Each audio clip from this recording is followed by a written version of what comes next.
Gazetari Ferdinand Dervishi flet për takimin në Aruba mes personazheve të krimit të organizuar dhe pretendimit se në këtë takim kanë qenë dhe zyrtarë të qeverisë në vitin 2019. Dervishi jep disa detaje për personin që përmendet si kyç në këtë takim, Artur Shehu, për të cilin thotë se ka patur përplasje me Zani Çaushin, ku mbeti i vrarë dhe një i afërm i Shehut. Artur Shehu njihet në Vlorë në kohën e skafeve, në kohën e trafikut të drogës me skafe.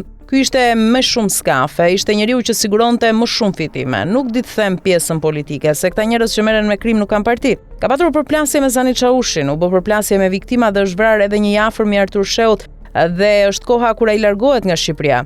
Nuk është se ka mbetur pa aktivitet. Pretendohet, është hetuar se ky ka sipërfaqe të mëdha të tjetërsuara pronash në Zvërnec. Është futur në pronat e tij një general italian, Lizi.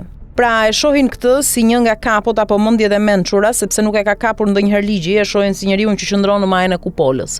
E ndoqa me kujdes intervistën e zotrisë dhe besoj se gazetari i ka të qarta ato që thot, më tërhoqi vëmendjen që hetimi ka vajtur në Aruba dhe është bërë përgjimi ka lidhje me investimet e disa biznesmenëve shqiptar për llogaritë të Artur Shehut në Firenze. Duke hetuar shkohet te përgjimi në Aruba, në vitin 2019 kemi dëgjuar të instalohen në Ekuador dhe Amerikë Latine shqiptar të dërguar nga bandat fuqishme që donin të kishin më shumë fitim dhe ta kishin dorë parë të bardhën, jo dorë dytë apo e tretë. Vim te Grateri, që tha mafia më e madhe në botë. Tani ka tërhequr emisarët nga Ekuadori sepse këtë punë e bëjnë shqiptarët, e bëjnë për llogaritë të Ndragetas apo grupeve shqiptare. Grateri thotë se është e dyta pas Ndragetës. Kjo më barazohet edhe me sherrret për portin e Durrësit. Ka patur të vrarë për kontrollin e portit të Durrësit. Kemi vite që nuk kapet më në portin e Durrësit. Tani që nuk kapet, thon ata që e din, porti ka zot, prandaj nuk kapet, deklaron ndër të tjera gazetari.